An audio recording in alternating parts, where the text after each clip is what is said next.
Naglaan ng mga parking area ang Poso Bangaldan para sa mga bibisita sa sementeryo sa Bangaldan, Pangasinan. Sundan sa report. May mga tinukoy na designated parking area ang lokal na pamahalaan ng Bangaldan, Pangasinan upang matiyak ang maayos na daloy ng mga sasakyan ngayong undas. Hihigpitan din ng Public Order and Safety Office ang kanilang paninita sa mga motoristang paparada sa mga hindi angkop na lugar, lalo na sa mga magtutungo sa mga sementeryo sa bayan. Pinaghantan nga namin yung dinagdagan namin yung pwersa at ito nga sa likod ko ay kasama yung mga task force tuda natin.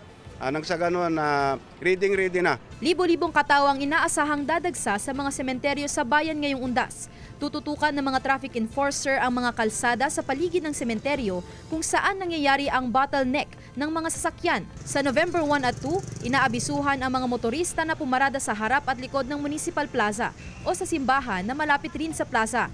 Pumayag din ang pamunuan ng Bangaldan National High School na gawing paradahan ang paaralan lalo't mas malapit ito sa mga pampubliko at pribadong mga sementeryo sa bayan. Ito naman po ay properly coordinated ng Barangay Council ng Barangay Gilig at ito naman po ay taon-taon po nating ginagawa. Kaya raw ma-accommodate ang humigit kumulang 200 na sasakyan sa loob ng paaralan. I-park po natin ng maayos ang ating mga sasakyan para sa ganun ay mas maraming sasakyan ang ma-accommodate sa araw na yan.